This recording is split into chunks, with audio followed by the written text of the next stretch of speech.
What's up, everybody? Welcome to the stream today. Hopefully you guys can hear me okay. This is part 2 of getting ready for the Long Beach Coin Show. And I don't know if I can really totally get ready for this thing. I'm trying. There's a lot to do to get ready for these things. So anyway, welcome. How are you guys doing tonight? Let me know in the chat what's going on. What have you guys been up to? And if any of you can make it to the Long Beach Coin Show, let me know too. I'll be looking out for you guys. So this is going to be the best opportunity to get Stacking Surfer stickers. I may end up giving all of them out. I don't have plans to make more. Right now, I'm pretty much going to be giving those away. So I don't know that we're going to see a whole lot. But in the future, we'll see. We'll see where we go. But anyway, what I want to show you guys today is I've got a couple of these cigar boxes that came from Sean's Precious Bullion. Okay.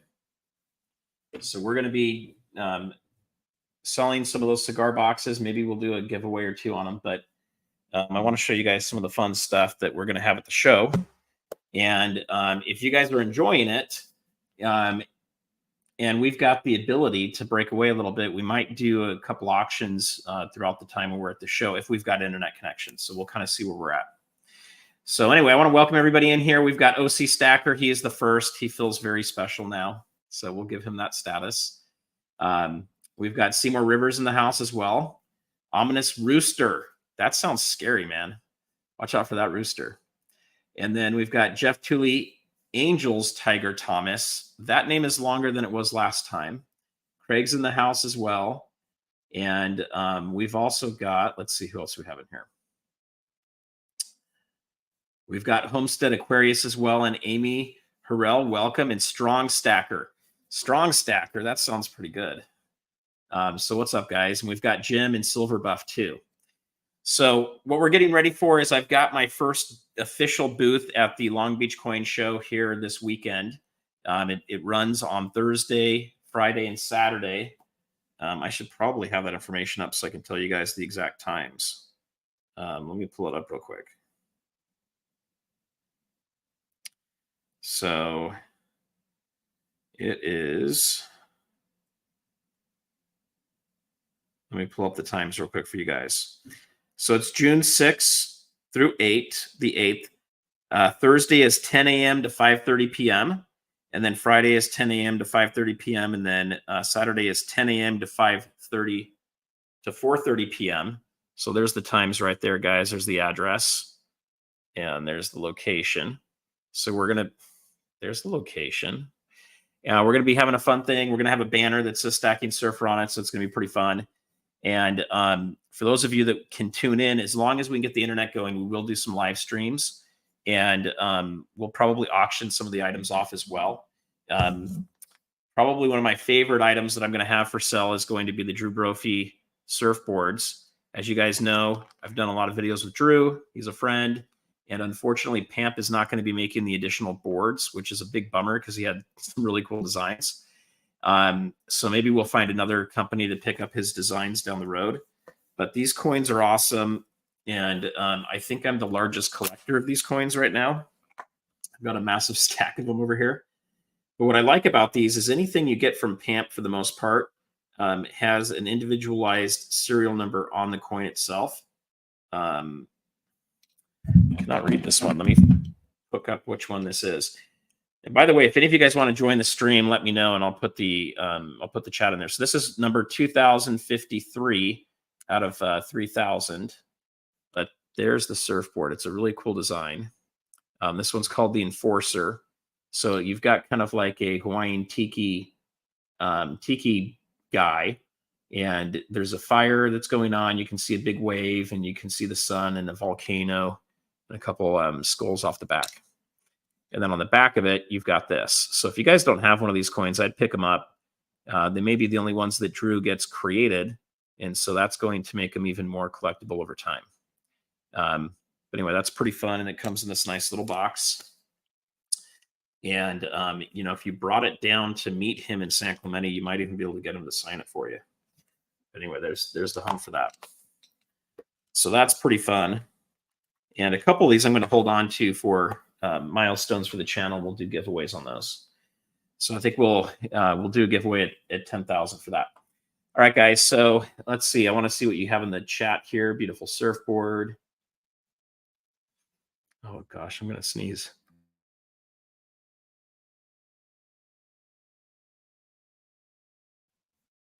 All right, sorry about that, guys. LA, how's it going? Good to see you.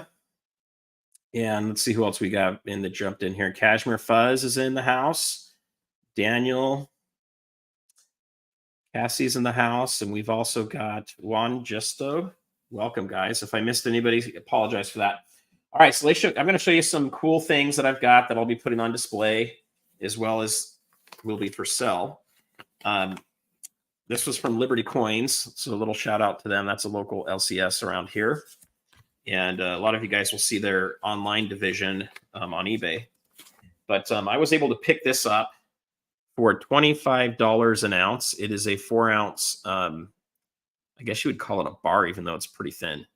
But this is pretty cool. I picked this up for spot price for $25. It had been just sitting there and no one picked it up. I thought it was pretty cool. So some of these things I'm going to put on display, and if someone offers the right price, I'll go ahead and sell it. But this is one of those things that I think is pretty cool. Like I'm not trying to unload this, so this will have a premium price on it.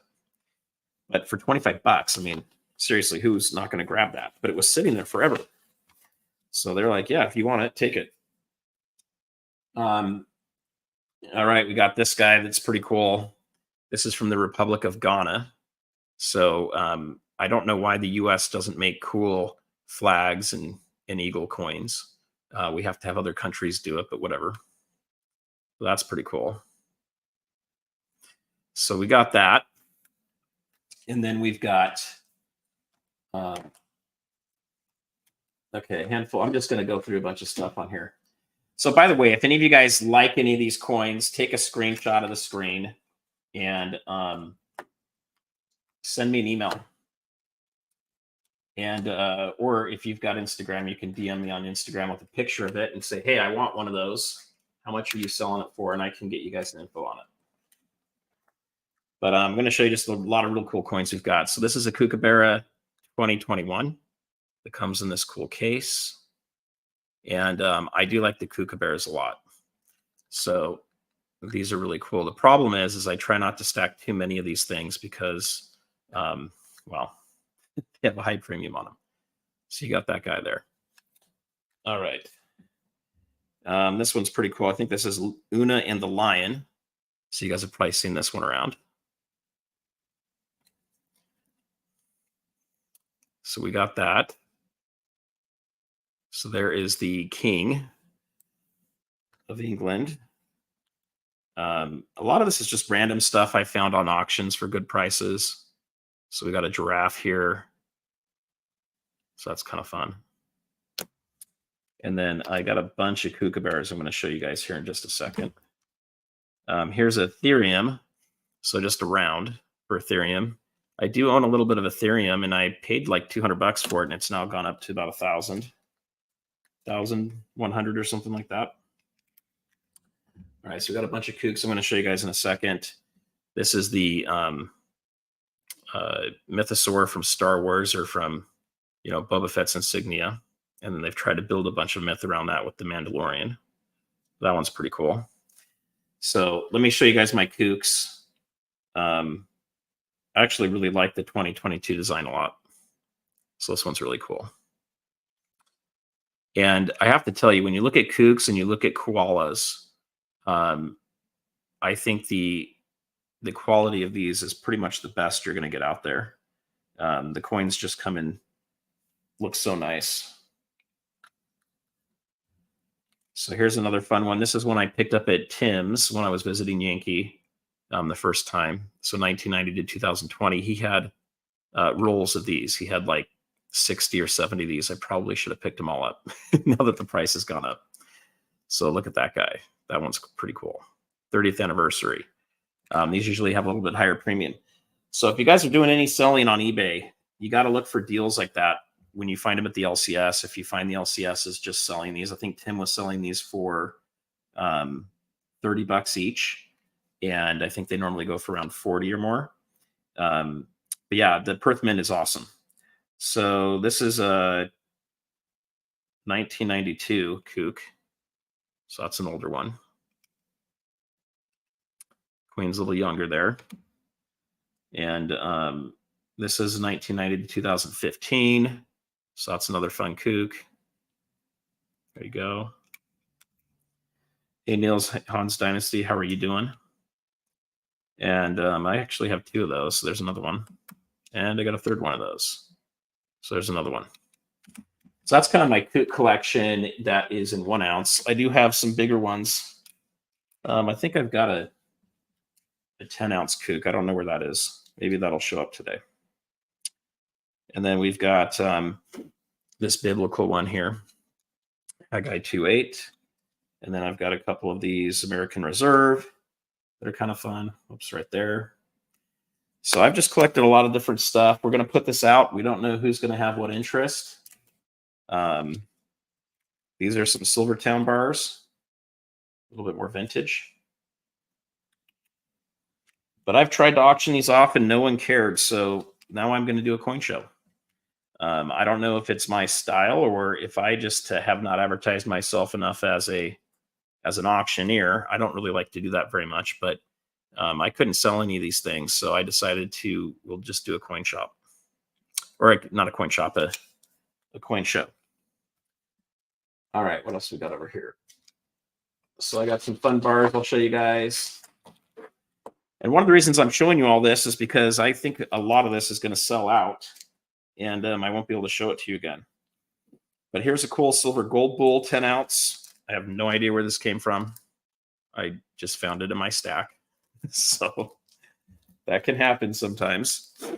This one's pretty cool. I really don't want to sell this one. This is pretty cool to see the Twin Towers with the Never Forget on there. So that one's pretty cool. Joseph, I did get your reply. I probably won't be able to look at that for another week or 2. If you guys haven't noticed, I haven't put many videos out. I just don't have time to do videos right now. My day job is just so slammed and busy. It's probably going to take me about 3 weeks before I start, 2 to 3 weeks before I start to get videos out again. Life is just, it's crazy at the moment. And then I have a couple of these guys that are pretty cool. 5 ounce buffaloes. So those are fun bars. So, the fun thing about this is every one of these was pretty much purchased around $25 an ounce. And so, if I go to sell them now, most of these are going to be going for around $33, $34 an ounce.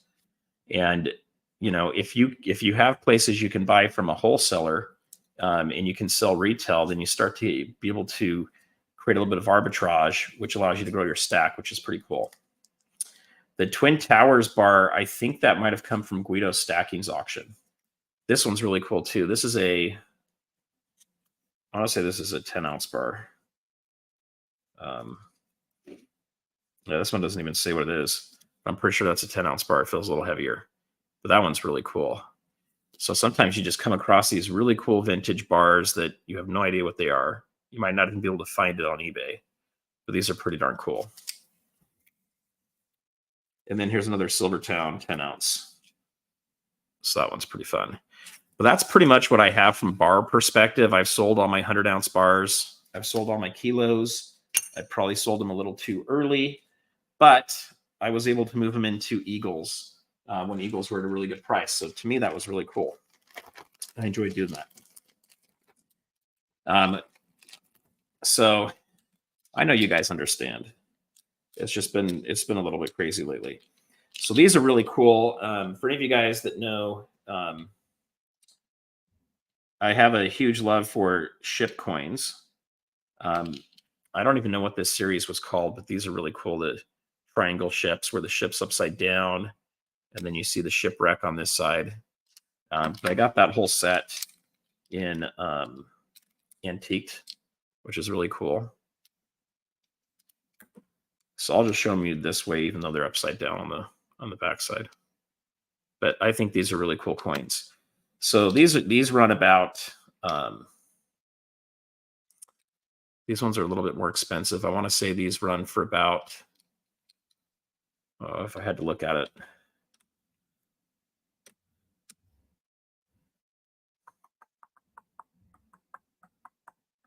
I think it's about $100 for each one of these. That's what those run for. And then they have the silver ones that are not antiqued. I sold my set of the silver ones that are not antiqued a little while back. So those are gone. And, you know, I have fun collecting these things, but at the same time, I want to reduce the number of SKUs. So kind of my strategy of what I'm changing to right now is I really only want to have about 10 products that I hold on to that are in my deep stack, and that's it. And what I mean by that is stuff that I'm going to stack. So I like maples. I like silver maples. I like silver eagles. I like silver rounds. From a gold perspective, I'm really focusing on gold buffaloes as well as 10th ounce gold eagles. And then I will collect pre-33 gold. I do have a collection of that I will count as kind of a SKU, even though there's different coins, dates, and things like that are slabbed. But what I'm trying to get away from is a whole bunch of different product that I'm trying to keep a hold of. It makes it harder if something happens to me and my family decides to liquidate some of this.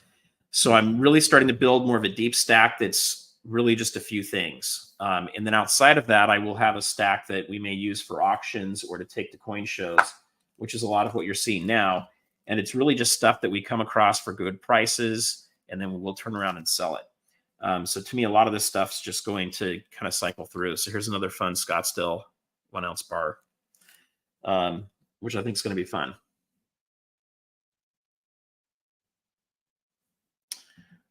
Yeah, so it's actually on his it's on his safe, not the fridge, but I kind of started that.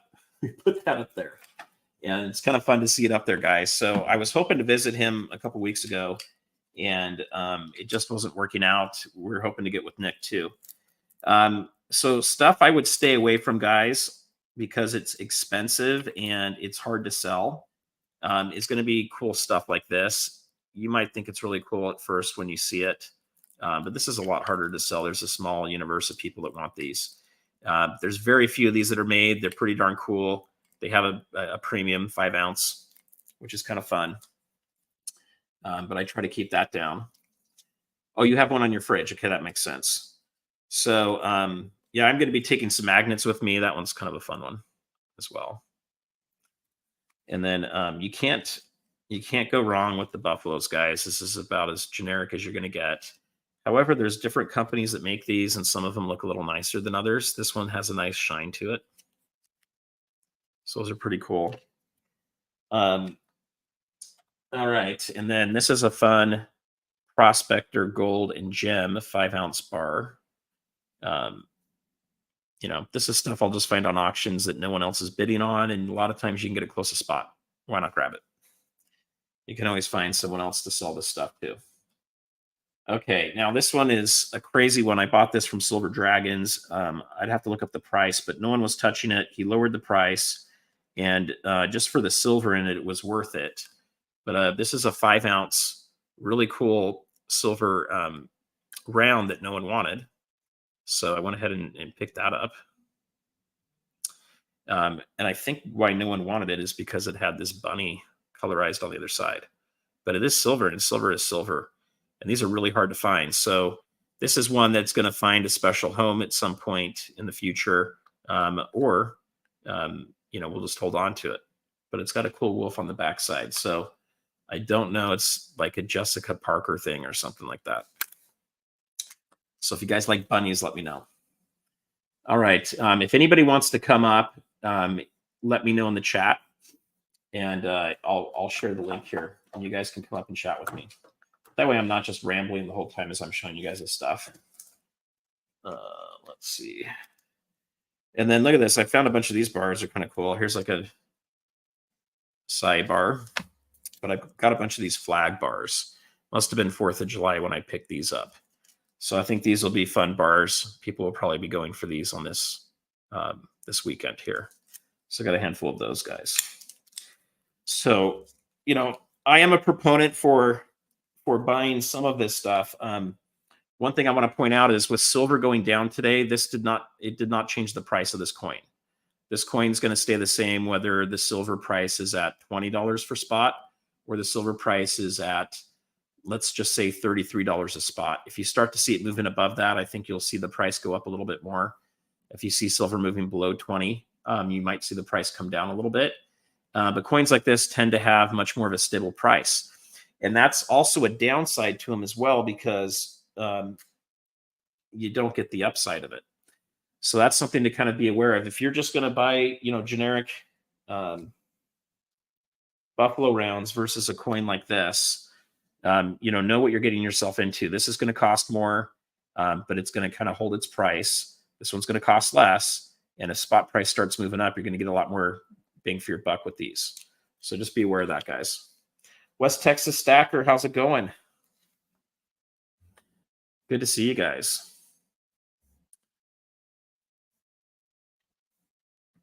So, yep, I think having a strategy is the key. You got to buy what you like. And so part of it is trying to get a better understanding of, what you want to do and, what your strategy is around the whole thing. So what's your goal? If your goal is to, get as much weight as you can, you want to buy whatever's inexpensive. But at the same time, if you go too crazy just buying all the inexpensive stuff, you end up with this many SKUs. And, if you guys are keeping track of any of this stuff, it can get really out of hand pretty fast. Okay, so this, I don't know where I got this from exactly, but here's a little proof silver dime that is basically a PR69. So it's kind of fun, but this is something that could be a good giveaway for a channel. It could also be a fun coin for someone like a kid to pick up. And then these are the first Star Wars coins to come out of Great Britain or the Royal Mint. And I'm a little bummed because I had a bunch of these sent in and a bunch of different coins sent in at the same time, and they all came back not with the best grade. So that one came in as a 69. This one's a 2-ouncer that came in as a 68, which, at a 68, I'm not even sure it's worth having it in this case or even having it graded. And then these guys are 69s. So that's kind of fun. I'm a big Star Wars buff, for those of you that don't know that. We got a Chewbacca one here. And Luke Skywalker right there. So those are kind of fun. And then this guy did come in as a 70, thank goodness. It is colorized, and that one's kind of fun. So every once in a while, I'll get some fun stuff like that that I buy to flip. So those were things that I bought to sell. And then these are things that I bought just for fun, and I've decided it's probably a little too much money into one thing. And I don't know, these are going to be hard to sell, but they're really cool. This is Yoda, and it's I think it's a 2-ounce. Yeah, it's a 2-ounce, and it's kind of concave. I don't know if you guys can see that or not, but these are proofs. Really cool. Usually these have like a mintage of about 100 or so, maybe 300 of them. This one's on Solo, which is really fun. So these are cool to hold on to, but you don't want too much of this stuff. And then this is the Sand Crawler, or as everybody likes to call it, the Tesla Cyberbus. I've been seeing a lot of stuff on social media about that. But these are fun proofs, and they make great displays. And this is my favorite thing in all of Star Wars is the AT-AT. I always thought that was really cool as a kid. So that one's really fun.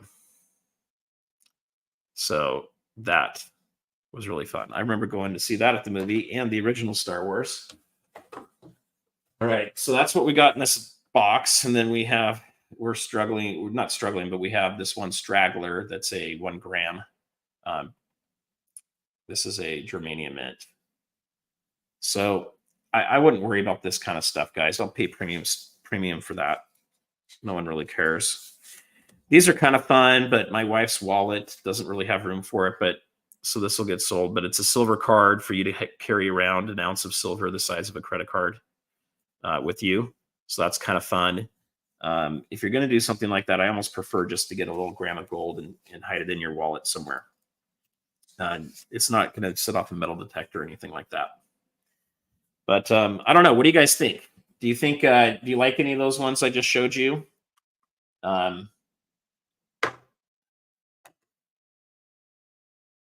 not to drop the cases. That's the other thing. All right.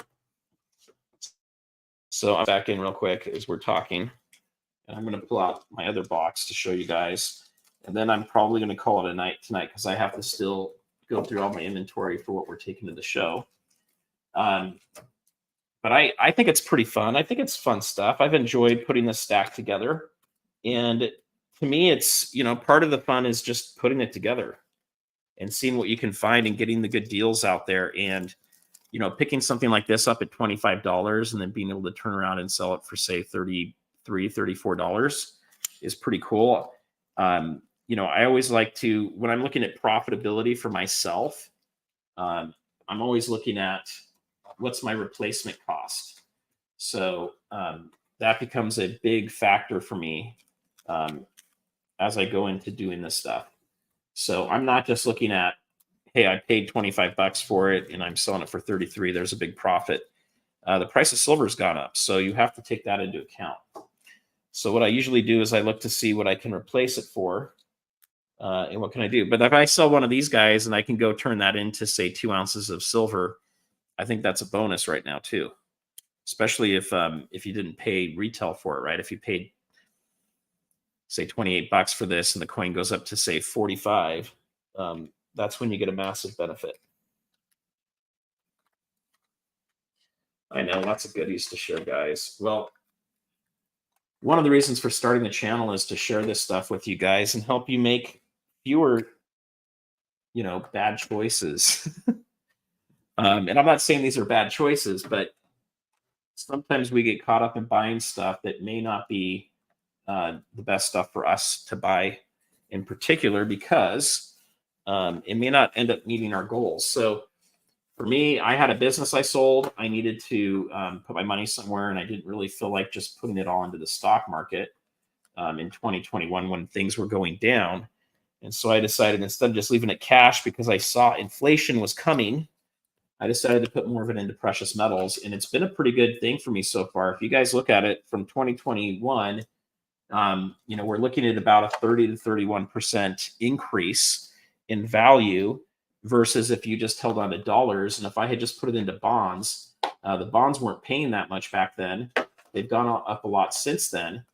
But I did a lot better putting it into gold and silver than if I would have just kept it there. Now, an alternative that I could have gone with that I did not do would have been to put it into Bitcoin.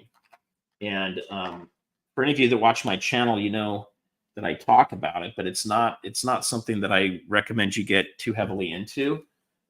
If you've got the ability to give it a try and take the risk on it, sure. But it is not the same thing as gold and silver. I don't care what any of those people say. I sell software. I'm in technology. I understand what Bitcoin is. I know what it is. And that's one of the reasons I stay a little bit away from it, is I don't want to own something that does not have any tangible reality to it. And so for me, I dabble in it, but I'm definitely not going to put my wealth in it, right? It goes in cycles too. So you got to be at the right point in the cycle in order to take advantage of it, or you're going to get burned. So I've got friends right now telling me, hurry and buy it before it goes too high. And so what you got to take into consideration is how much higher does Bitcoin have to go versus silver and gold, and which one's a better deal to buy today. And I would argue that right now, silver is a much better buy than Bitcoin. So that's kind of my take on that for you guys. Okay, that box is out of the way. We're going to do the next box. Did I see gypsies in here? I don't know. Maybe I didn't see that right. So let's see. Lisa Anderson, good to have you. Tim, welcome. Thank you. I hope we do have some good success there, guys. We kind of have tempered expectations for this show, but who knows? You know, we're excited to see what's going to go on with it. We've been doing a lot of deals on the side with people that just email me that are looking to use the gold to silver ratio. Recently, we helped someone sell a bunch of silver ounces to get gold and it worked out really well for them. They kind of timed it perfectly when the ratio was at 74. I think it was 74.2 or so. And we were able to help them do a pretty good transaction there. I think we were more than generous on that too. Most any place else you go to would have charged probably twice as much or 3 times as much to make that happen. And we've also been able to help other people liquidate as well as find great purchases. So if you guys are ever in the market for wanting to buy gold or silver and you want to pay a lot less than you do online and less than you do on auctions, send me a note and we can usually find what you're looking for at a lot lower price. And what I mean by that is we're mostly talking, more generic bullion. I have a ton of these things. I thought I would give it a try doing the U.S. Mint to buy these and try to flip them. Failed on these. Don't do that. So I've canceled everything from the U.S. Mint. I'm not buying from them again. They just never produce too many of these. But anyway, so I've got a handful of peace dollars. These are from San Francisco. Ones have their proofs, and the ones that are Philadelphia are just the BU. But let's look at a proof. It's kind of fun looking, at least. And sometimes I do like to have this stuff just to see what a real nice looking coin would look like versus the ones that are all, used. So there's there. But I'm done with the U.S. Mint, not buying anything else from them. They're just too expensive. And here's the trick. I mean, you can go pick these things up for about $10, $15 less than what I paid from the Mint on eBay right now. So what's the point? Why get it through the Mint? It's just not even worth it. Okay, another Star Wars guy that's kind of fun is a 3-ounce Han Solo and carbonite. So that's kind of fun. Those of you Star Wars fans out there. This is another one I thought would do pretty well. I ordered this directly from the New Zealand Mint and got stuck in customs, added cost to me. So that's also another place I do not order directly from because it is not worth it. All right. So the other thing I have a ton of, if you guys want good deals on coins, let me know. These I've got good deals on.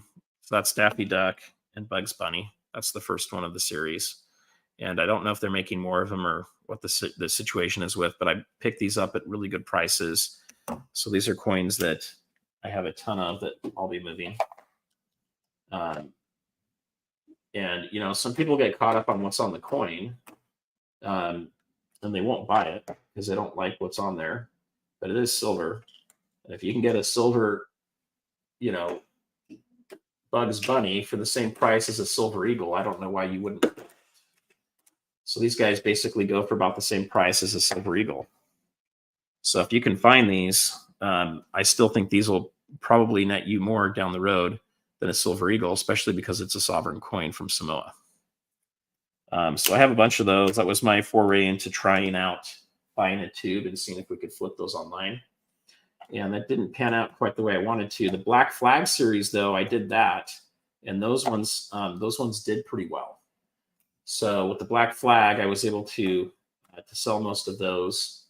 I think I bought them at like 28 or so, maybe 29. And then I sold most of those at 45. So that's a good little return there. Okay. And then I've got Beskar bars. So we'll be putting some Beskar bars out there, 1 ounces. And then I've got, this one's really cool, except the little paper doesn't stay in the right place. But this is probably one of the coolest looking coins I've seen. You guys will have to tell me what you think about this. But it is a really cool coin. Actually, it's not even a coin. It's actually a round. But it is gilded. So there's gold on it. And it's antiqued. So that's Eric Bloodaxe. And the back of it just looks so cool. So I've got a lot of these that are Caesar. And I don't know. It looks a lot cooler when it's antiqued. But this is some fun stuff that I'll find I'll find what I think is a good deal on it. Sometimes they turn out to be great deals, sometimes not so much. So yeah, if I go to dump this at a store, they're going to give me spot. That's not going to happen. But if I can sell it at a show, for a little bit more than what, for around the price I paid for it or a little bit below, and then double my ounces, then yes, then that I do think is a smart thing to do. But if I go to a shop on this, they're not going to give me, they'll give me half the value off of eBay. I'll just sell it on eBay. I've already sold a ton of stuff on eBay this month. eBay's been picking up a lot. So, okay, so here's some cool ones. I don't know that I'm going to sell these because I am a Star Wars fan and I think these are pretty darn cool. This is all the Star Wars posters in silver. So these are 1 ounce silver coins. So there's the New Hope. There's Empire Strikes Back. Return of the Jedi. And those are really the only 3 movies that matter. And then you get into the prequel stuff after that. And, you know, these movies were okay, but not great. They were fun for my kids when they were growing up. So that's Attack of the Clones, Phantom Menace, and then episode 3, which was Revenge of the Sith, where Anakin takes out all the little kids. So that gets a little bit crazy. And then you've got the 3 new ones that need to be completely wiped off the planet and started over again. But The Force Awakens, which was a complete knockoff movie. And then you have this one that was created and it were directed by a guy that lives in my city here, or at least went to high school here, and he did a horrible job on it. But that's the Last Jedi. And then you have the Rise of Skywalker, which made no sense whatsoever. But they are posters, they are iconic, and they're kind of fun. So if I can find the right collector that really wants those, I may sell those. Otherwise, I'm going to hold on to those. But that's a lot of the stuff that that I'm taking to the coin show with me. Depending on where silver's at, we'll also have just generic rounds, and we'll also have a lot of silver eagles as well. So I'm excited about it. I think it's going to be fun. It's the first time I'm doing like an official show, not just tagging along with someone.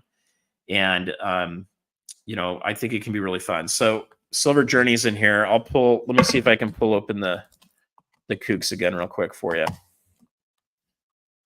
Let me see if I got them all right here. Yeah. So I'll show you the Kooks I've got. Great. Great. All right, Silver Journey. So here you go. Here's the Kooks. Boom. Right there. So this is the 2021. And it has the F-15 privy on it. So, and it's in the case. That makes it super, super special. And then this one I picked up at Tim's. So it should have like a $50 premium just because it came from Tim's shop. But this is 1990 to 2020. And then I've got the 2022, which is fun. And then we've got the 1992. There you go for that. And then I have a bunch of these 1990 to 2015 ones that are fun. So I think Kooks look really cool. I also think the koala is really nice as well. So if you can get your hands on those for a good price, and I would say a good price would be, you know, the price of like a gold eagle. Sorry, not a gold eagle, a silver eagle. If you're paying more than the silver eagle price for a kookaburra, in my opinion, you're paying too much for it. Wait and see if you can get a better price. But that's some of the stuff that I think is fun. And so I'm going to take fun stuff. I'm going to take stuff that I would like to sell. Some of it I'm hoping I don't sell, but if I find the right buyer for the right price, at least for me, anything is, is negotiable and up for sale. So for example, like here's what I have from the Bugs Bunny guys, right? I still have a ton of these Bugs Bunnies, and I paid less than you would for a buffalo today. So if I can move these and then turn it into some other silver, I'll probably do that. I just don't need that many Bugs Bunnies. I don't know. What do you guys think? Do you like to stack any of these semi-collectible coins? Do you like to stick with just the generic stuff? you know, I can tell you a lot of this is held up better than just generic stuff as far as price goes. And if we see silver take another dip down, a lot of these coins are not moving down that much. So I'm really not taking a big risk on it. But when you're dealing with just strict generic coins, that's where you start to run into a situation where you are going to see some huge swings up and down. So I think there's a way to play that. But I also think you need to be aware of what you're doing with that. Now, if you're just stacking it for long term, I say get as many ounces as you can. And so for me, as you can see, I did not buy this stuff with the intention of just giving it to my family and stack it. This is not my deep stack stuff. This is stuff I planned on doing an auction with and figured, hey, let's buy it while we can. We'll hold on to it. And I just have not had success with auctions, so I've decided not to do those.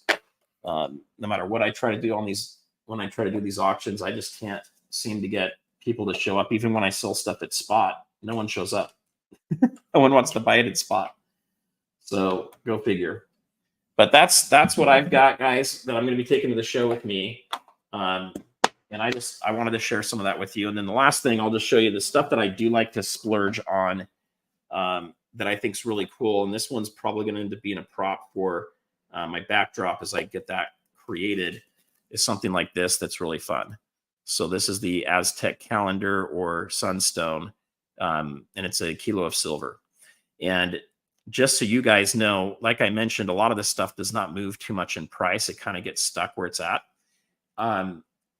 Just a few days ago, when silver was quite a bit higher, you were looking at buying a kilo for about $1,100 to $1,200. And I've seen people winning these on eBay for around $1,200 to $1,300. And this is a lot cooler than just a regular kilo you might find out there. And this one in particular, they've only made 999 of these, actually, not 900, 99 of them. This is number 11 right there. And it's gilded in gold. So it does have gold on it, which is pretty cool. So if you can find killer deals for some of that kind of stuff, it's worth getting. Now, this one has a cracked case, so it's either going back or I'm trying to get a new case from it, the guy that sold it to me. But anyway, that's what I've got. So I'm pretty much done with what I wanted to talk about. If anybody wants to come up on here and talk about silver, we can do that for a few minutes. Last night we talked about platinum with Niels Hans Dynasty, but that's where we go. So this guy here, it just depends. You're going to see it. You're going to be able to pick one of these up if you can find them. They're pretty. There's only 99 of them. You're going to find these anywhere from about, let's say, $1,200 to $1,500 on an auction. When you go into the silver one, it's about the same price. You might be able to save $100 buying the one that's straight silver that doesn't have the gilding on it. And I think they made 333 of those. But those are great pieces. And I think they're some of the coolest pieces of silver that you can own, those stacker kilos. But it's a splurge, right? That's not something that you're probably going to sell. It's probably something you pass. And something like that, in my opinion, should be displayed. If that's displayed on a desk, someone's not thinking that's silver. I need to steal that. For the most part, they just think it's some kind of display thing that's going on. You know, I've got, you can do things like with Silver Dave, I think he's doing like hammers and wrenches. You know, you can do things that sit in plain sight that are silver, that may not be in your safe, that aren't going to tarnish too much and are kind of fun too. So I think it's pretty cool. If you can find good deals on stuff, that's the best thing to go is take advantage of deals. So even though for my deep stack, I want to have fewer SKUs, that doesn't mean I'm not going to be buying other products. So at the coin show, I'm hoping that people come to me and say, hey, I need to unload a bunch of silver. Will you buy my silver? And I've got a specific price that I'm willing to buy silver at. And if they're willing to sell at that price and we can verify it's real, I don't know where my Sigma is over there. I'm going to bring my Sigma and we'll test it. And if we can tell that it's real and we've got a good price, then we'll pick that up, whether it's gold or silver. And then hopefully we'll be able to sell a handful of things too. So having a variety of stuff like this is handy if you're going to ever get into reselling. If all you're doing is stacking and you're taking a small portion of your portfolio, and maybe you're going to be sticking around 5 to 20% of your investable income is in gold and silver, this is the stuff I recommend not buying. If you're not planning on setting up an eBay store or doing a coin show or doing an online auction or selling on Instagram, I'd say stay away from that stuff. It's not worth it. You're paying too high of premiums for it. Get something that's a lot closer to spot price. If you are a collector and you like to collect stuff, I would still rather, instead of going with, too much of this Star Wars stuff, which is fun, they didn't make very much of this, and it will become a collector's piece in time, unless Disney completely ruins the franchise, which they're doing a very good job at right now. I'd stay away from that, and I would focus a little bit more on coins that are 100 years old, that are slab, that have some real value to them. But know that those prices can fluctuate. Right now, we're seeing pre-33 gold basically on sale compared to where it was 2 years ago. And so, right now, if you're thinking, hey, maybe I want to add some pre-33 gold, now's a great time to go get it. You can almost find like MS62 graded, Liberty head, anywhere from a double eagle to a $10 to a $5 for just a little bit over the price of a gold eagle, and it's slabbed and it's history, and a lot of them are pretty old, which is pretty cool. So any of you guys follow what happened to silver today? So I think there's a lot of fun stuff, and the Aztec calendar has a special meaning to my family. So for us, that's something that's a little bit different. Libertads, I don't touch Libertads. It's not something I care about. I think they're way overpriced. But I do have, I know a guy that's here local that's about all he buys is Libertads. And, some people love them. I think they're pretty overpriced. It's just silver. After all, there's nothing that distinguishes them. A lot of people love them though. And so there is an extra value to them. But to me, I look at Libertads like I do Silver Eagles. I'm not buying Silver Eagles at $40. I'm buying Silver Eagles at like $28, $29. And then when you start to see the price get up to 36 to 40, I don't buy them anymore. I'll go buy another product. So it's kind of the same thing with Libertads. If you can get Libertads at a pretty good price closer to spot, I think it's a great buy. If you're paying in the 40s for Libertads, that's something that I tend to stay away from. But I don't think it means you can't do it. So a lot of people do like them. They do have lower mintages. A lot of people love the design of the Libertads. But for me, I have a couple of them. I just don't have very many of them. To each his own. I know, let's see, I think it was Silver Journey likes to collect the kookaburras. I know there are people that like the koalas to collect those.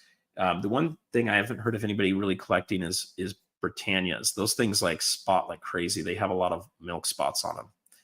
So I stay away from those very much. But maples, a lot of people like to collect the different maples that have privies on them. So, one that I was looking at the other day that's kind of a fun coin. And let me see if I can pull it up here real quick for you guys.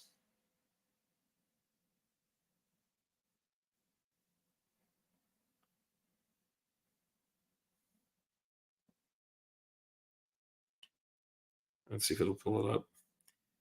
These are kind of fun coins. So, if you have interest in something like this, it's a Canadian maple leaf that's got an inclusion to it where it's really deep in there. And it also, let's see, I think this is the one that also has rhodium in it too. So, there's fun, different things like that. People will go find those. But, there's a lot of different kinds of coins you guys can stack, a lot of different kinds of rounds you can stack in bars. So I think the key is find stuff that keeps you interested in the hobby from a hobby standpoint. If you're stacking primarily for money as a savings, I would definitely stick with stuff that has a lower premium. But know that different products are going to have different popularity at different times. So when I got started in 2021, it was like a $50 difference between a gold buffalo and a gold eagle. The buffaloes were more expensive. And then we got into 2022, 23, where they were about the same price. And then even now I've seen they're starting to go back up a little bit. So, you never know which one's going to have a little better price, which one's going to have more demand. But I do think it's something that having some diversity is good. I just think having too many of separate different kinds of coins can get a little inundating for people if you're stacking in any kind of bulk. All right, let's see what questions you guys have real quick. So let's do this. I'm going to go another 10 minutes. And if you guys have any questions for me, put it in the chat here, and I'll do my best to answer those for you guys. Okay, let's see. Reverse proof libertads, that would be pretty cool. I know people have those, and they do love those things. Let's see here. Last time I bought silver Britannias was 2021. I love the maple zodiac coins, both Western and Chinese New Year's. Yes, those are cool. I know a lot of people like to chase. The Perth Mint has really good stuff. So you get the Zodiacs too there. Paper silver is disappearing, dragging down the price. A step back, but going a step forward after the paper's gone. Yeah. You guys are going to see, like, when you hear everybody talking these crazy prices of what silver is going to do, anytime you see someone talking around multiple hundreds, like $200 or $300 up to thousands or tens of thousands of dollars for silver, that's only going to happen if we see the silver paper price completely fall apart. And that'll probably also drag down the gold paper price, not drag it down, but the market for it. When you see those two kind of fall apart, that's when you're going to see the prices really skyrocket. I think you're going to see the crypto people freak out. They won't understand what just hit them. Okay, so let's see what we got here. Ask yourself what's easier to sell, an eagle or something off the wall. An eagle is always going to be your easiest coin to sell in the US. I think that's probably going to be followed by like a maple leaf. But anything that's a sovereign coin is most likely going to be easier to sell. I don't see a lot of people buying or selling kangaroos. And then I think that's followed up by, buying or selling the buffalo rounds as well. Bars are pretty generic for the most part. Even if you have a fancy bar from the Scottsdale Mint, most places are going to buy it back as the same as just some hand poured bar or a regular generic bar. Be careful that you're not overpaying for a name. Are you buying it because it's a stacker and it fits in nicely and it's nice in your safe, or are you buying it because, hey, it's got a premium and it looks really cool, it's got a cool design, and you think you're going to get more money for it? You're not necessarily going to get that. So for me, if I had my way and I was only about $2 or $3 difference between a silver eagle and silver buffaloes, I would pick the eagles personally. I think they're more, you're going to get more bang for your buck. You're going to be able to resell them. Most of the time, if you go to resell those, you're going to be getting more back than you would if you're doing a silver buffalo. But that's up to you guys to make that decision. I'm not a big fan of the buffalo. I don't think it's an awesome coin. I don't stack a lot of those. I do have some. What time will I be live? I have no idea yet. We're going to have to see how the shows go and if there's some downtime. And I've got to figure out if the internet's even going to be going there. But what I am hoping to do is go and interview a couple of the different people that have booths there. I'm hoping that we'll be able to get another interview with Mike from Tangible Investments. I'm hoping we'll get someone from PCGS that we can interview, maybe someone from the US Mint. If possible, Sean Rich might be there to interview him about shipwreck coins again. And then there may be a couple other people I don't know of yet that would be fun to interview there. So we're going to do that. Hopefully I can show you guys a little bit of the process of buying and selling and how that works. I think that would be fun too. Let's see what we got here. Britannias have the best security features. Even milk spots are a good security feature for genuine silver. Too many fakes out there. Yes. There are. So, I'm not going to say don't buy Britannias. Just know that they are going to have milk spotting.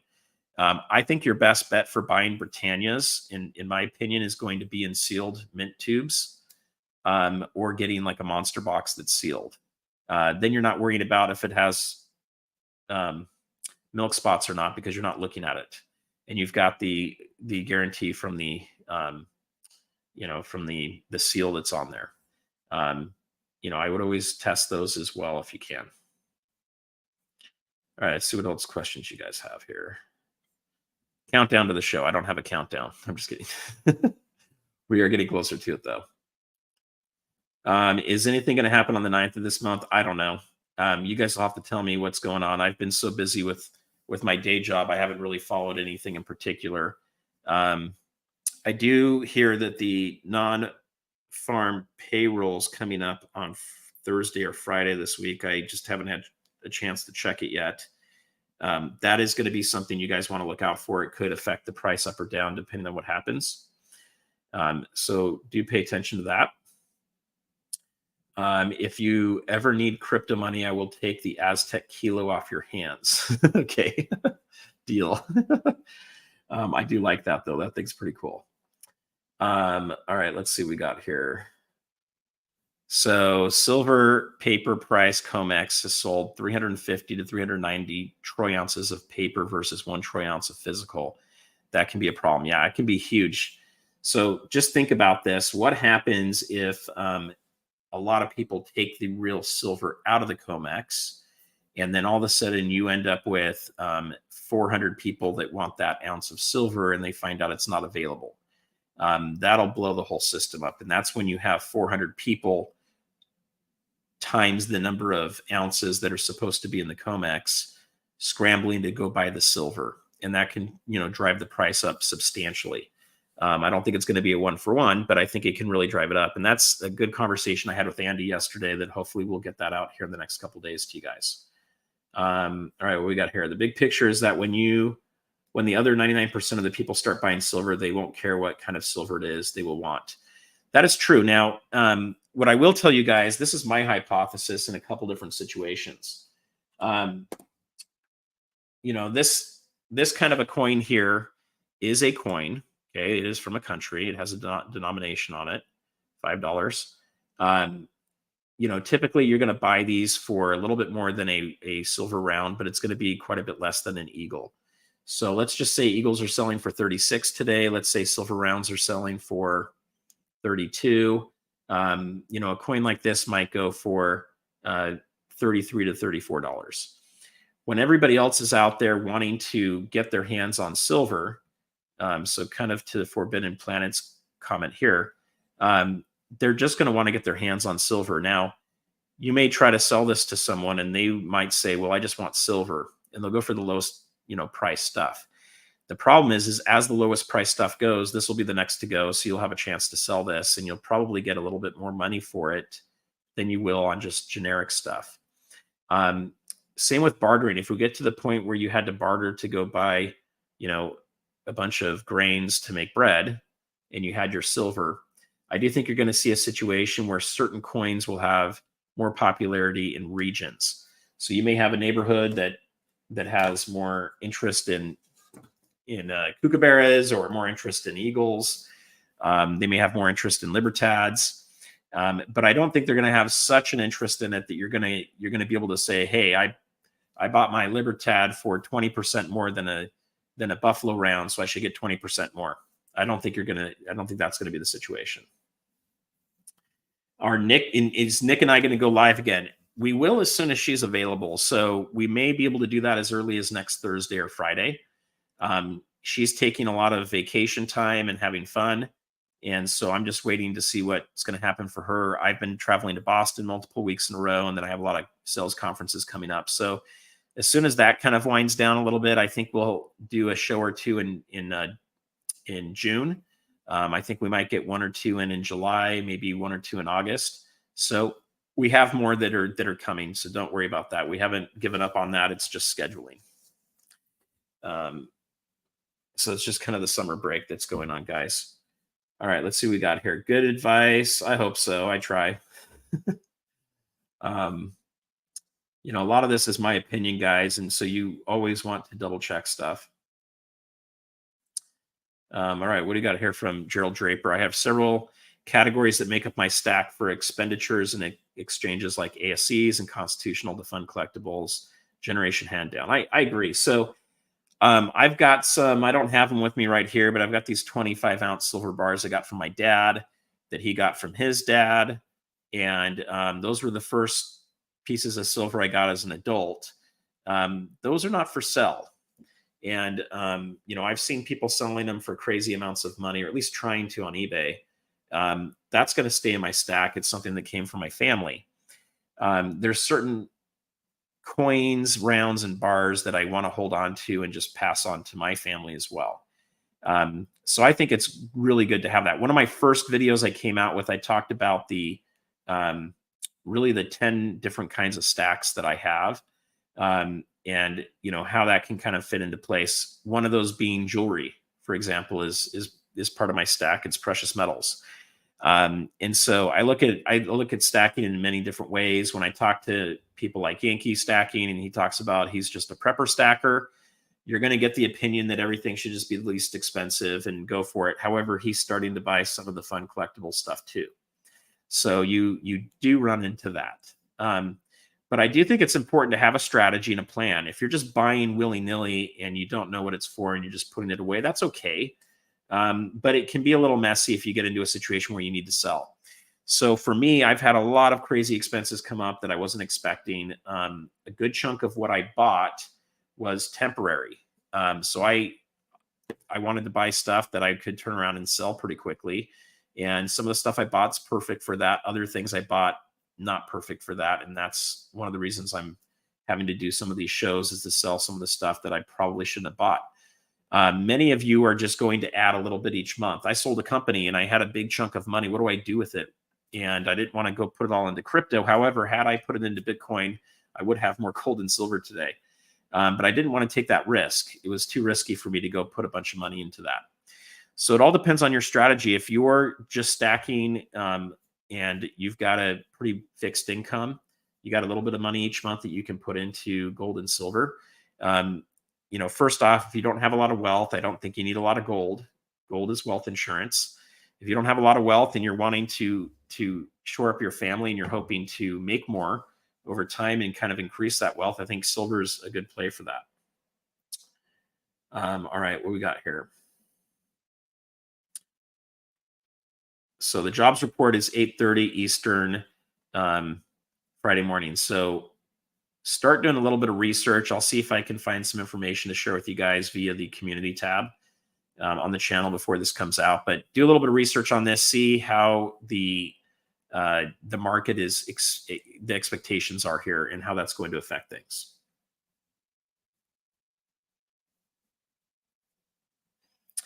All right, what else we got here?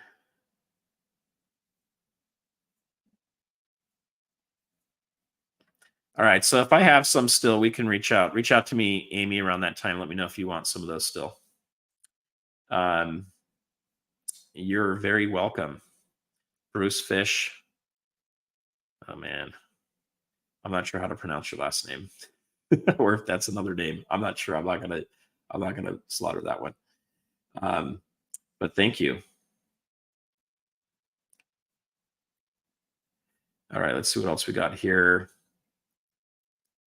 Okay, it reminds me from a scene from, I think it's Ip Man is how they said it, or maybe it was IP Man. I forget. I watched a few of those, but I forget which way they said it. It says, "We're after the Japanese invade China, and the people are trading whatever they can for food, such as trading a gold pocket watch for rice."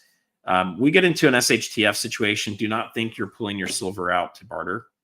That's what your food's for and your supplies are for. I can tell you that I will not take silver or gold for anything that I have unless I think I can replace it, which means there has to be a market in place or a way for me to produce more. So if I've got seeds, I've got a field, and I've got a place to go grow more food, I'm okay with selling some of my food. And if that means for precious metals, I could do that.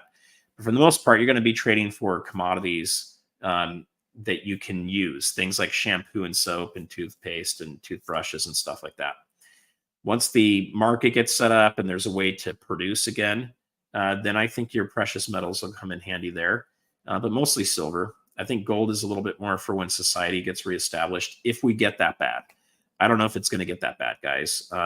Most of us stackers tend to look on the negative side of that pretty heavily. that it's going to be completely the 1800s again or 1700s. It may not be that exactly. It may just be you don't want to be in the money system that's out there. Maybe you want to be outside of that. So we'll kind of see how that goes. Silver to gold ratio is over 78. If need to barter, silver trumps gold, as won't get the full valuation for gold. Too expensive for most traders. I agree. And I do agree with this too. You want to keep it fun, so you stick with it. So there's a difference between my monetary deep stack, which is stuff that I'm just holding on to, that's money that I could easily trade out of. Eagles are very easy to trade out of. Silver bars are easy to trade out of. Gold eagles and buffaloes easy to trade out of. The fun collectible stuff may take a little bit longer to do. So like this sunstone thing here, this isn't something you're going to put in that's easy to trade. This is something you hold on to for a while, and you got to find the right buyer for it. And this is also stupid stuff to buy if you don't have the extra money for it. So if you don't have your basic stacking down and your wealth insurance in place, do not spend money on this stuff like that. All right. Yeah, jewelry as well. Okay, let's see. And I would agree with that too, Craig. So your silver is going to do the smaller purchases. Gold's going to do the larger stuff. You can do grams if you want, but I still think silver is going to trump the gold for smaller transactions. This is true, and I think we're going to start seeing the country stop taking the dollars, and that's going to become a bigger issue. All right, what do we got here? People are asking about vintage silver. Do you have any? I do have vintage silver. That's the stuff I got originally from my dad. So I have, really, I just have 3 vintage bars that are from a mint that was only open for 2 years in Nevada. And they're pretty cool vintage bars. It's on my first video I ever did. So if you guys want to go watch, it's the first 2 videos I ever did. It talk about how I got into stacking in the first place. I think only 30 to 100 people even watched that video. But that's where my vintage bars are if you guys want to go check that out. I think it's titled How I Got Started in This. You guys, this is very important too. Get rid of the bad debt. And I will tell you that any consumer debt is bad debt. Stuff that's on your credit cards is bad debt. Debt on a car is also not great debt. So try to get rid of that. Debt on a house is okay debt, but something that I would still recommend trying to get paid off as soon as you can. I know it's not financial advice. I can't tell you guys what to do on that or how to stack this stuff. I can just tell you my experience, but when you get yourself completely out of debt, it's a great feeling and it's something that you can get really excited about. What sucks is getting out of debt and then getting back in it. Try not to do that. So, stay away from impulse buys. If you don't have the funds available, do not go into stacking a bunch of this stuff. The other thing I'll tell you guys is if you don't have, in my opinion, 3 months of food storage and at least a month worth of water, I would stop my gold and silver stacking immediately and I'd go buy food storage. I try to get some stuff that you can get from Costco or Sam's Club or BJ's. And then I would focus also on some of the 30-year lasting food. I've got a few videos on that talk about how to make 30-year long food using Mylar bags and rice and beans you can get from Costco for pretty inexpensively. And I'll try to get organized as I get some more time to get you guys some more links for that to help you guys get ready for some of that stuff. So gold and silver only after 12 months of expenses. That's my rule. That's a good rule.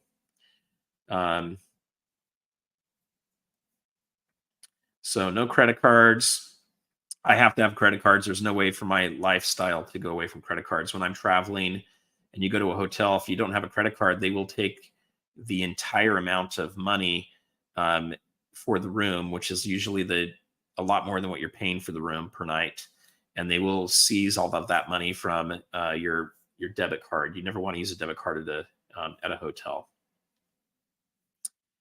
I've never been to Fenway Park. I hope to do it at some point. When I go out to Boston, it's usually crazy traveling and business meetings all day. My company does have a box for the Celtics games and some of the other events that are going on. So I'm hoping to use that this next season. So maybe I'll be able to get some seats and invite some people. So Silver Heist, we need to connect. And then I know Nick's going to be all over that one too. So I'll have to see. That might be the only way for me to actually meet her, is to get her to come down to a Celtics game in a box. But I am a big baseball fan. I'm a Dodgers fan, and one of my favorite parks to go to is also Wrigley. When I lived out in Chicago, Cubs are always a fun team to go watch as well. But I do need to make it to Fenway. I just haven't had the time to do it, or when I'm in town, they're not playing the nights that I can do it. So I do hope to have that happen later this year. All right, what else we got here? Silver for bribing the guards.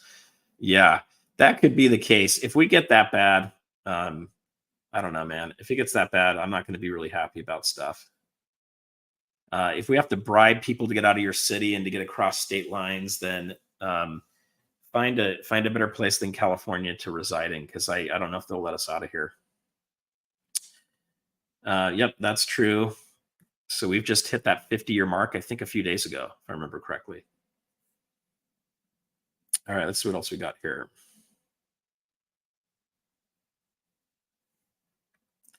So if I had an office with a desk set up, I would sport the Kilo Aztec round as a decoration piece. It's going to be part of the decoration piece.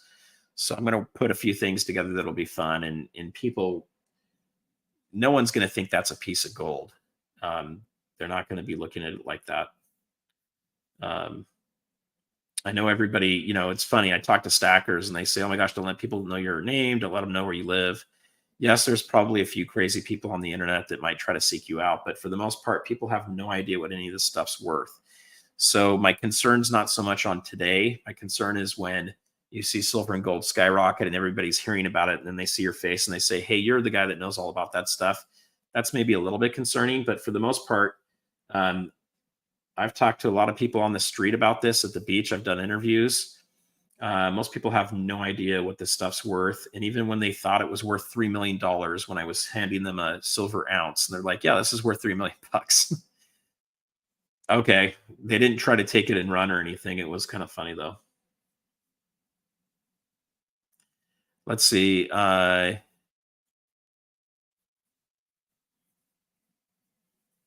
Yeah, so we're gonna have that information coming out. Andy Scheckman talks a lot about that, guys, on the interview I did with him yesterday. I'm just in the process of getting that edited.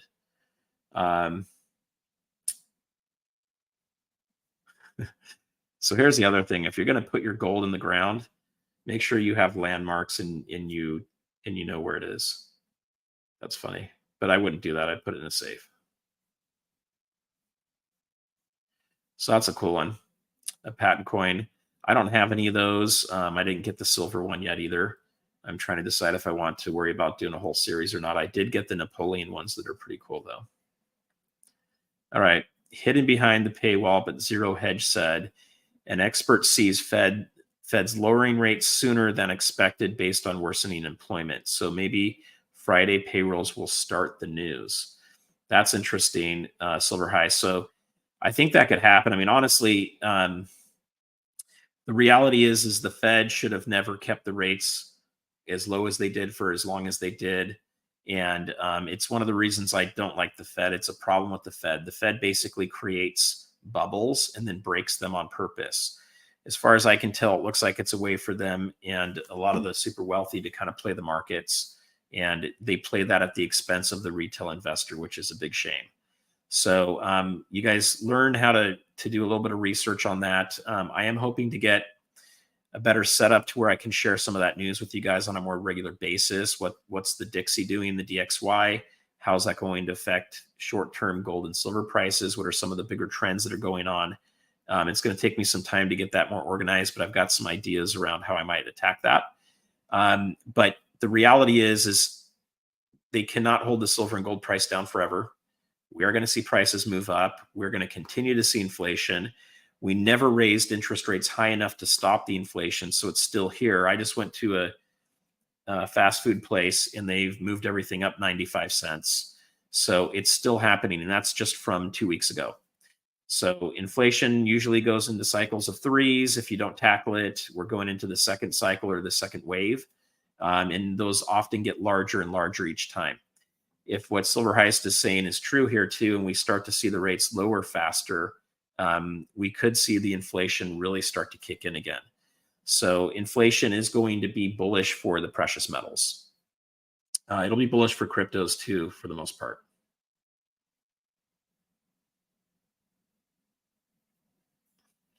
Thank you. We try to get as much good information as we can out there for you guys. All right, let's see what we got here. Yeah, so let me tell you guys my philosophy on debt for a second here too. So debt is not something you want to take on from a personal consumer perspective. That's how you get yourself into shackles in your hands, and you have creditors, and you're basically being beheld to that. I do not recommend having a crazy amount of credit cards. It's easier if you only have one or two. And honestly, the only reason you should be using credit cards is because of things like hotels, or if you're really in the mood of trying to get some points, be careful. That's why they offer the points, is to suck you in. And their hope is you'll get to some point in your life where you have to start paying the minimum payment, and they get to make a ton of money off of you in interest. So if you are going to use credit cards, make sure you're paying them off every month. Make sure that you know how much you're spending. You will spend about 18 to 20% more on average if you're using a credit card versus a debit card or cash. So just know that you're going to be spending more. And other places that I don't like to use debit cards are places like gas stations, or other places where a lot of times they can put those fake readers on that can get you into trouble. Debit cards do not have the same protection that credit cards do as far as fraud goes. So if you're ever using it on a website that is not, a super well-known website, and you have it bookmarked and you're going to the right place, it's safer to use a credit card than it is a debit card. But don't use a credit card for credit. Use it for a transaction, but be very careful. Now, if you have a hard time paying those off, then I would not use them unless you have to. But you guys want to be very careful with that. The only kind of debt that I think is really good debt is corporate debt when you're building a business and you've got a lot more cash flow to go and you're using it as a small percentage to help expand the business. So there's a lot of places you guys can go pick up stuff. So there's just a few of them right there. All right, let's see if we had anything else before I cut it here. No, I've been freaked out about this stuff my whole life, unfortunately. So, I met my wife when we were 16, and I was telling her about some of this stuff, and she's like, "Oh my gosh, you're never going to get this out." It's one of the reasons I created a channel. She told me not to talk to her about it anymore. Go find other people. I grew up in Southern California, but I also went through high school in Utah, and the culture in Utah is very much into prepping. So I'd say the average person in Utah has a year's supply of food, and they store a lot of water. A lot of people have 6 months to a year's supply of expenses and cash, not in their house, but stored in the bank. Some people may do the precious metal thing, but I think the reality of it is if you can get yourself to the point where you only have debt in your car and your house, and you're able to store up a good emergency fund. And to me, I prefer anything over 3 months of cash to go into precious metals, primarily gold. And then for barterability, I like the silver. And then once you get past to the point where you've got a year's supply of expenses, not income, but expenses saved up, and you've got food storage to kind of support your family, then I think you can go crazy doing a lot more stacking, and you can do a lot of other investing.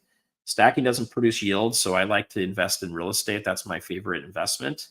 You can also invest in the stock market. It has its goods and bads to doing that.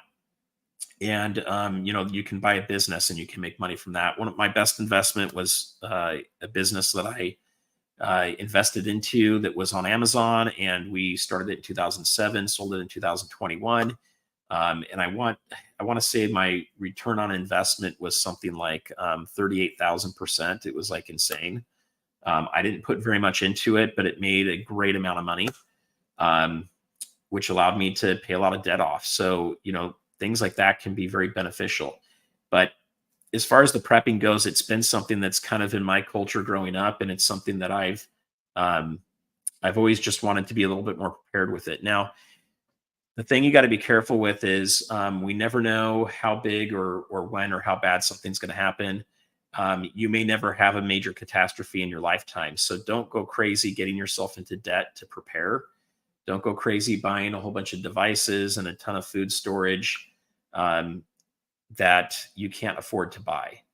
It's same with gold and silver. Don't worry about gold and silver is going to skyrocket and go to some crazy astronomical number, so you need to hurry and get as much as you can. Don't do that. That's how you get yourself into a lot of trouble, and that's one of the reasons I think you see a lot of people selling silver right now. And I see a lot of people selling silver because they email me, and they're selling massive amounts of silver too. One guy emailed me that had 11,000 ounces. That's a lot of silver. Um, I don't think anybody should buy 11,000 ounces of silver. I think that's a lot of silver. I don't even know where you would store all that stuff. But for that standpoint, I think you've got to find a good balance with prepping. You don't want to do it out of fear. You want to do it out of being prepared. And then you want to be able to do something where you have a regular way of checking it to make sure it's in good shape. One of the things that I plan on doing this summer is showing you my bug out bags or my emergency preparedness bags that I put in my cars. And I need to go through and pull some of the supplies out and replenish it. So I want to show you guys what I have in there. I live in earthquake country. I could be in LA at a Dodgers game. And if we have a massive earthquake, I could get trapped up there for weeks. And I need to be able to at least have enough supplies to get me through 3 days. So that's something that I like to do. But don't let it freak you out. Don't let it get you down. So this is the case for a lot of us. I've got a lot of friends and family that think I'm totally crazy for doing this. And having a master's degree from a big university, most of the people I'm surrounded with, we've been taught in finance, and in our understanding is to go buy stocks and put your money into real estate. Precious metals is the last thing anybody thinks of. It's not something that we ever think of. And so, most of my circle is people that think this is the stupidest thing to do. They're way heavier in crypto. And they're always letting me know that I have, that my gold and silver has done nothing compared to their Bitcoin that they bought when it was, a couple $1,000. So, things do change. And I do think at some point that's going to be not a good investment for people. But hey, in the meantime, I think a lot of people are going to make some good money, and it's made more money than my gold and silver has so far. But I'm not buying gold and silver to make money. I'm buying it to secure my my family and our wealth. All right, let's see. Okay, I'm going to see if there's anything else to hit real quick here. I'm not going to say a whole lot about Costco. What I am going to tell you guys is do a little bit of research, and you'll find some ways to play that well. I have been, and there's some things you can do there. So that's good. Stay put where you're at. Where I'm at, I'm pretty much landlocked. If we have a major catastrophe here, I'm stuck unless I have a boat to go to like Hawaii or something, or down to Mexico. So I have to kind of get ready for things that are going to stay put, and kind of keep myself a little bit more prepared for that. That sounds cool. I'd like to see a picture of that Forbidden Planet if you can send it to me. That sounds like a really cool coin. All right, what else we got here?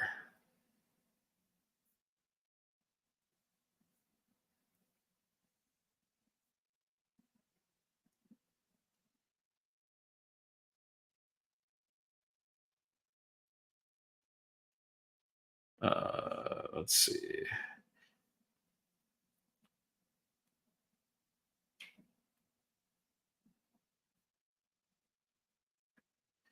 So you got these issues here, but I think a lot of it comes down to there's a few different factors. One is I've known people that have done bankruptcies, and they've done it on purpose, even though they had hundreds of thousands of dollars in the bank. they did it to get better terms and to have their debt restructured. I don't know. I'm a little mixed on that. To me, it seemed like they were just trying to take advantage of the system. But you know, I'm one that tries to be as honest as I can and try to take care of my stuff. Um, that is not true. You don't need any capital, but it does help. So I'll give you an example. If you want to invest in a storage unit facility, for example, it's possible to find someone that is selling their property that wants to retire.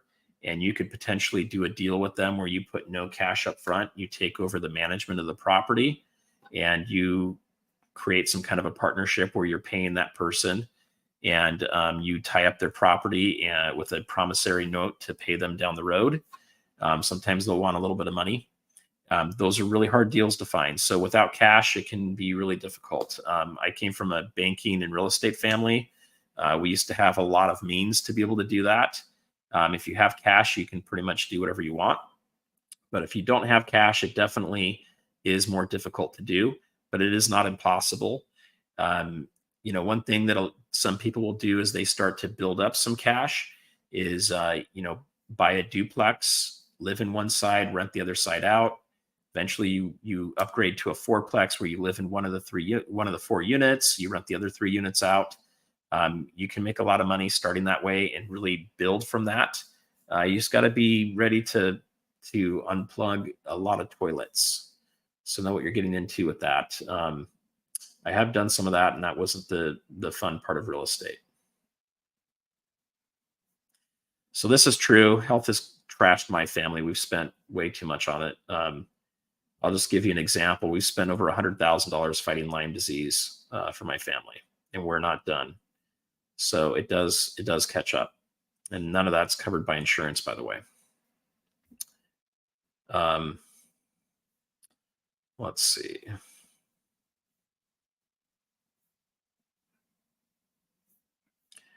All right, I think we're pretty caught up now. All right, guys, I would love to be talking all night. You know, I like to talk a lot, and thanks for coming out tonight. I got to get ready for the show and finish getting all my stuff put together. So I'm going to call it a night, but hopefully this was helpful for you guys. I know I haven't been on lately as much, but you know, it's what it is. So we're going to work our way through it. The things that I would love to hear from you guys, if you have the time and you've got the thoughts on it, I'd love to get emails from you guys about what you'd like to see on the show. You know, one of the things I'm contemplating on is doing some more finance. You know, I don't know if you guys want to know how to buy real estate or if you want to know how to do real estate with very little money down. You know, there's a lot I could talk about with real estate. Precious metals is the least experienced thing I have that I can share with you guys. I can talk to you about AI. I can talk to you about marketing and advertising and how to get your businesses going and blowing them up online. You know, we can talk a lot about just the market in general, the stock market. How do you do some of that? How do you look at the stock market to understand how it's going to affect precious metals? There's a lot of different things I could cover. So I'd love to hear from you guys. You know, as we get into some of those other topics, I'm going to be bringing other experts on to interview. So, you know, think of like the Andy Schechtman interviews. You know, who else would we like to, not necessarily who we'd like to get on, but what other fields would you guys like to learn about and how it affects things? You know, if we want to I might bring a prepping person on too, that maybe a couple people from different companies to help you know how to get prepared for different scenarios, or how to get yourself out of debt, how to increase your credit score, things along those lines. I'm happy to do all of that stuff. But my day job is selling AI software. That's what I do to Fortune 1000 companies. So I can tell you a lot about AI stuff. That's what my master's degree is in, as well as advertising. So if you guys have some subjects or thoughts or things you want to know more about, let me know. I'm hoping to do some silver mines interviews this year, or go check them out, as well as a lot more coin shops around the country. And then the other thing I'm hoping to do, and I don't have it planned yet, is I'd like to go panning for gold and take you guys along for that journey as well. So anyway, let me know if there's anything you'd like me to bring to you guys, and we'll go from there. But anyway, peace out, guys. Until next time.